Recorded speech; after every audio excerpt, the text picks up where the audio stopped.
So I will introduce, we're very excited to have from, like I said, this has been in the works for quite a long time, from the Jewish Federation of Greater Portland, Bob Horenstein, who's been an expert in a lot of different fields, but he currently works on community relations. So Bob, please take it away. We're really glad to have you with us. Okay, so thank you, Patrick, and thank you, Amelia and Ronnie and Michelle, for giving me this opportunity. It's very challenging to talk about this subject matter in about 20 minutes, but what I hope is that I'll be able to give you some context and maybe dispel a few myths, and I hope that I'll prompt you to want to learn more about it. So I'm going to start by letting you know that according to the Jewish calendar, which is a lunar calendar, tonight begins Yom HaShoah, which is Holocaust Remembrance Day. There's also an International Holocaust Remembrance Day that happens at the end of January, but this is the Jewish calendar's holiday, and I think it's very appropriate to be talking about this issue. I will also tell you that the Anti-Defamation League just came out with its report on anti-Semitic incidents. And in the year 2021, there were over 2,700 anti-Semitic incidents around the country. Many of those potentially are hate crimes. And that is about a 1/3 rise from last year or from 2020. And it's also an all-time high since they've been keeping records back in 1979. So this is a very important issue to our community, as you might imagine. So I'm going to go ahead and share my screen, and I'm going to start by trying to give you some context as to why anti-Semitism is often misunderstood, why it's often ignored or even dismissed by those doing work in diversity, equity, and inclusion. So if you bear with me for just a moment, start here. Okay, so when we talk about anti-Semitism, there are four problems or issues that we need to overcome in order for folks to understand exactly what it is. A couple of surveys that have been done in the last 2 years indicate that about somewhere between 35 to 45% of American adults do not know what anti-Semitism is. And as many as 1 out of 6 said that they had never even heard of the word.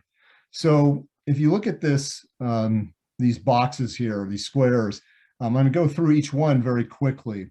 And first of all, and this may sound ridiculous, but people don't know who Jews are or what Jews are. And if you think about the controversy of the Whoopi Goldberg controversy, where ABC News ended up suspending her for her comments that she made on The View, that the Holocaust was white people doing it to white people. It's true that about 85 to 90% of American Jews are what I like to say white presenting, because many of us don't identify by the color of our skin. And that means about 10 to 15% are actually people of color. And just by comparison, in Israel, the majority of Jews are actually people of color. So for example, my wife, who's of Persian descent, is very decidedly not white. She's actually brown skinned. And that's what you would find in Israel. So people don't really know what Jews are. The common perception is that we are a white community that shares a common religion. And unfortunately, what that does is it erases our identity, it erases our peoplehood, our culture, and our history of our long history of persecution. So that's the first problem. The second problem is that people often do not understand what anti-Semitism is.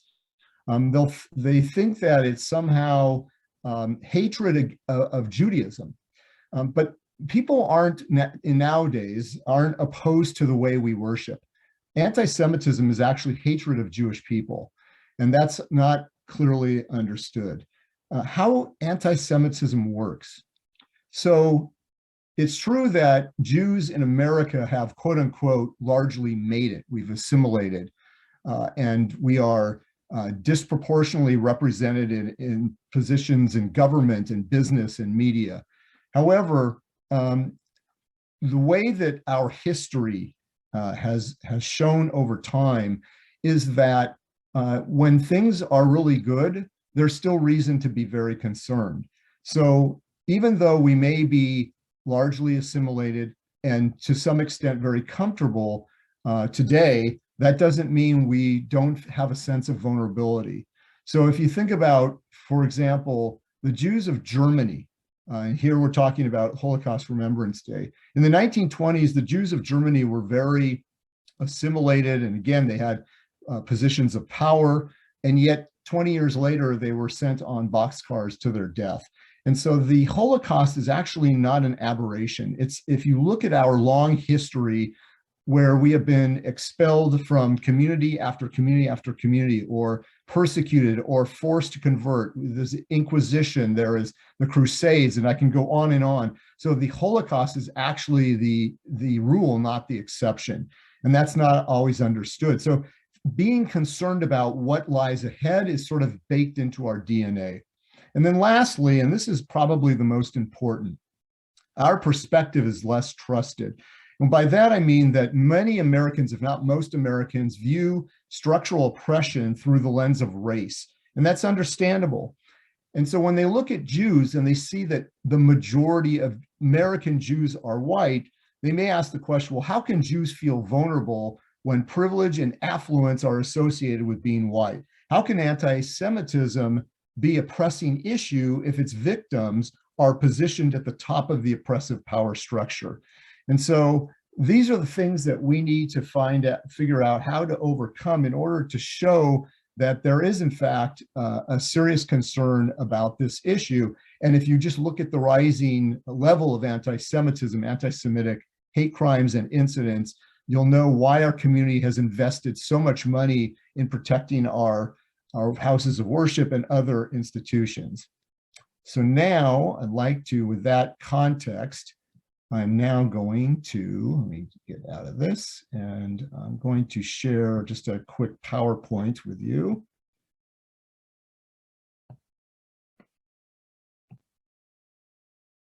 So historically, we've been the canary in the coal mine, but we have a saying in our community that it may start with us, but it won't end with us. And if it doesn't start with us, it'll eventually get to us. So we like to work in coalitions with other faith and ethnic communities in combating hate in all of its forms, not just anti-Semitism. I want to show you, this is a flyer that we had from a similar, from a workshop that I do, and I wish that these two photos were switched, because when we talk about anti-Semitism, most people understand perhaps that there is anti-Semitism from the far right, from white nationalism, from neo-Nazis, and that they don't necessarily know or understand that there's also anti-Semitism from the far left. And so when you look at that photo on the left side, which is actually talking about anti-Semitism on the far right, this was Charlottesville. In 2017, this was the neo-Nazi march, which ostensibly was to protect a Confederate statue on the campus of the University of Virginia, but in fact, it was a hateful and hate-filled march. But what I want you to notice, let's take away the Hitler salute and the torches. These folks, and it's not the greatest photo, are actually dressed like normal people. They're not dressed like Nazi skinheads. And this is very deliberate because they want to seep into the mainstream. And in fact, they are doing that to some extent.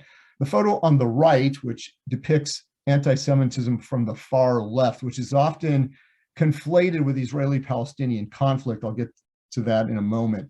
You'll notice this person in a protest is carrying what appears to be an Israeli flag, but instead of the Star of David, in the middle, of course, you see the swastika. So when we talk about anti-Semitism on the far right, the statistics for 2019 and 2020 from the FBI, they're not, we don't have 2021 yet. What you'll notice here is that the majority of religiously motivated hate crimes are directed at Jewish individuals and Jewish institutions. And that percentage has held for the last several years. So you can see almost 63% in 2019, 57.6% in 2020. These are hate crimes, religiously motivated, but these are hate crimes directed at Jews. So how is this possibly seeping into the mainstream from the far right? And if you just look at, I'm speaking to the Washington County Democratic Party here. So let's talk about elections. So let's go back to 2018. This man here, Arthur Jones, a self-avowed neo-Nazi, he actually won the Republican nomination for Congress in his district in Illinois. Now, he was unopposed, and to be fair, the Republican Party did disavow him. However, he was the nominee. Similarly, in California, a Holocaust denier and a neo-Nazi by the name of John Fitzgerald was also the Republican nominee in that state's 11th congressional district. Between the two of them, they won almost 100,000 votes, which is alarming. And that year, over 350 white nationalists actually ran for public office. Now, most of them, almost all of them, lost. But the fact that they were out there running shows you that they're trying to come out of the margins of society and into the mainstream. What we knew about 2020 is that 86 QAnon believers, QAnon is an anti-Semitic conspiracy theory. 86 QAnon believers ran for Congress, and some of them won. Marjorie Taylor Greene comes to mind. And now we know so far that in 2022, at least 60 QAnon believers are running for Congress. Another example, True News. I don't know how many of you have heard of True News, but True News is a news platform run by a pastor out of Florida by the name of Rick Wiles. And you can see from this quote that Rick Wiles, what he thinks about Jews. He blames us for orchestrating the impeachment of President Trump. He also blames us for COVID. He said that Jews went into their synagogues and came out with COVID, and now they're making money off of the vaccinations. And if you look at that Facebook page, 203 followers, the Trump White House provided them with press credentials. That's the same press credentials that are given to CNN and ABC News and so on. So again, you can see how the message from the far right is seeping into the mainstream. But anti-Semitism doesn't come just from the far right. It also comes from the far left. And again, this is where it's often conflated with the Israeli-Palestinian conflict. There is the BDS, or Boycott, Divestment, Sanctions movement, is a movement that that at times at least crosses the line into anti-Semitism. Now, I'm not here to suggest that everyone who supports or is even active in the BDS movement is an anti-Semite, but let's look at what others have said. So the United Nations came out with a report in 2019, this special rapporteur on the freedom of religion or belief. And what they concluded was that the objectives, activities, and effects of the BDS movement are, in their words, fundamentally anti-Semitic. I didn't say that. That's what they said. This is a movement that wants to boycott Israeli scholars, Israeli universities. They want to disrupt Israeli speakers on college campuses. They want to divest from American companies that are doing business in Israel. And usually that is their sole focus. They're not concerned about other conflicts or even conflicts that are involving Palestinians in other countries. For example, during the Syrian civil war, where several thousand Palestinians were either murdered or forced to flee their homes, and yet they want to concentrate on the state of Israel. And how does this manifest itself locally or otherwise around the country? So here's an example. Now, this was a few years ago, but this is a typical example. This was a march in Chicago in support of LGBTQ rights. And yet there were 3 Jewish women who were carrying a flag like the one you see there, the rainbow colors of the movement, and yet a Star of David in the middle.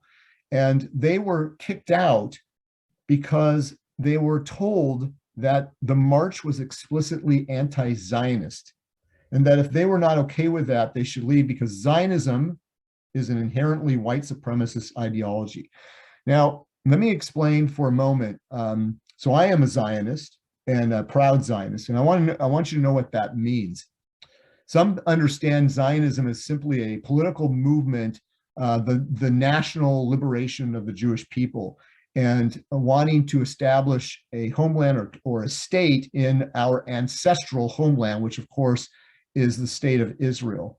And so it can be seen as a political movement, but in fact, ever since Jews were expelled by the Romans in the year 70, it really was part of a yearning of people that were living in the diaspora for a return to our ancestral homeland.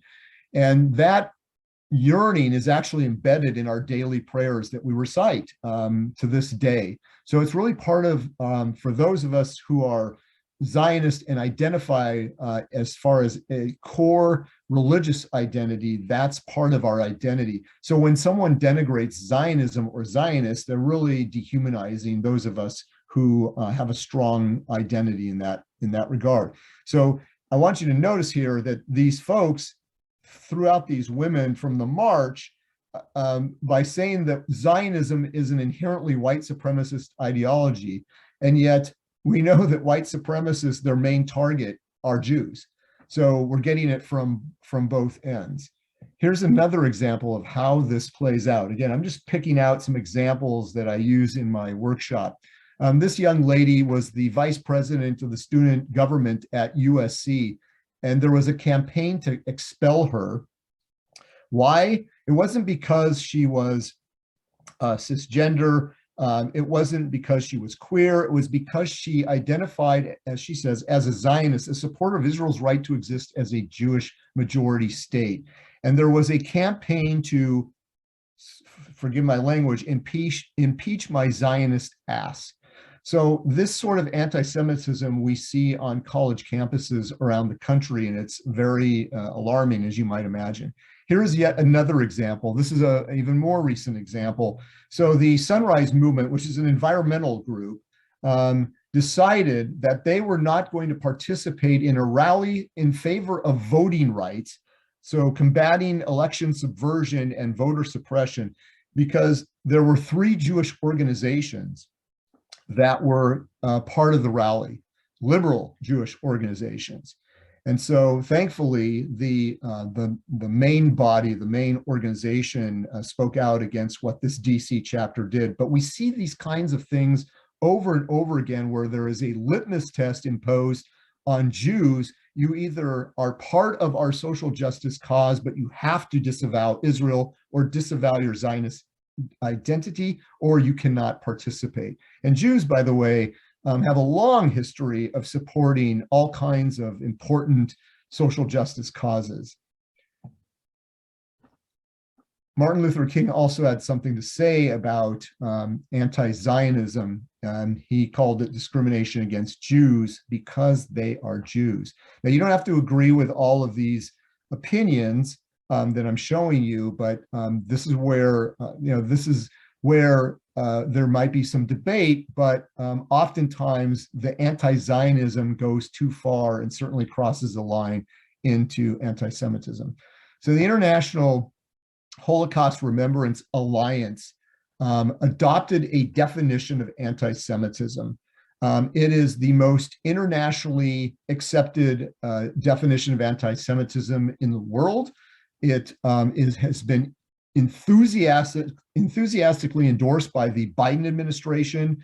It has been endorsed by several European countries: Germany, France, the UK, Italy, Spain. I can go on and on. The Secretary General of the United Nations recommended its adoption for all of the member countries that are part of the United Nations. And what it does is it gives, it's not codified into law, it's really guidelines, and it gives several examples of what anti-Semitism may look like today. So, and some of these are age-old forms of anti-Semitism. Jews controlling the media, the economy, banks, Hollywood, government, social institutions. While it may be true that Jews are disproportionately represented in some of those places, but to say that we're running these things is anti-Semitism. certainly Holocaust denial. And again, on the eve of Holocaust Remembrance Day, according to the Jewish calendar, denying the Holocaust, which is growing, or even minimizing the Holocaust. Oh, there were a few thousand Jews that were killed, but that was only in the course of the war. That's Holocaust minimization and really Holocaust denial. Accusing Jews, American Jews in this case, of being more loyal to the state of Israel than to the United States. And here's one that may be the most debatable, but denying the Jewish people the right to national self-determination by claiming that Israel is a racist state or an apartheid state. That is certainly something that we see often and can be seen as anti-Semitism. And of course, things like the blood libel, that the blood libel, if you study the QAnon conspiracy theory, you'll see that it's really based on the blood libel, that Jews were killing Christian children and using their blood for some of our rituals. And then lastly, drawing comparisons of contemporary Israeli policy to that of the Nazis. Now, this definition makes clear that criticism of Israeli policies is certainly not anti-Semitic. And you can read the Israeli press and you'll know that there's criticism of Israeli policies all the time. But when you start comparing Israelis to Nazis, according to this definition, that is anti-Semitism. So I'm going to stop there. I hope that that's just sort of a taste of what this workshop can do. I would love to go more in depth, but I know we don't have time, and I know you have a lot of motions to discuss. So if there are some questions, maybe we can take just a few minutes for some Q&A. Absolutely. I don't know that I'll be able to see the questions, so Patrick, I'm going to rely on you. Yeah. I'll call anyone who has a question. Bob was really good about offering to speak even greater length to us, and we were thinking of organizing a separate session to do that, but I thought it was best to invite him to speak here, even if in an abbreviated form, so that all of us at this, when we're all here together, this business meeting, we got at least an introduction to some of this. It looks like we have a question from Senator Solomon. Thank you, Patrick. And I just wanted to say thank you so much for presenting this tonight, this information. I know, and it's more of a comment to say that I was very privileged and honored to work on a policy for Holocaust education and genocide.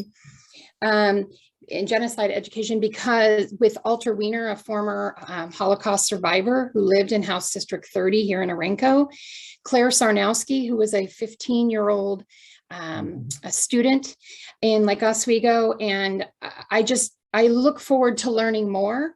Look forward to an additional presentation from you, and thank you so much, because Alter took his story to schools and to students, because he felt that he needed to, what he would say is, end the rivers of hate, and to make sure that this history never repeated itself.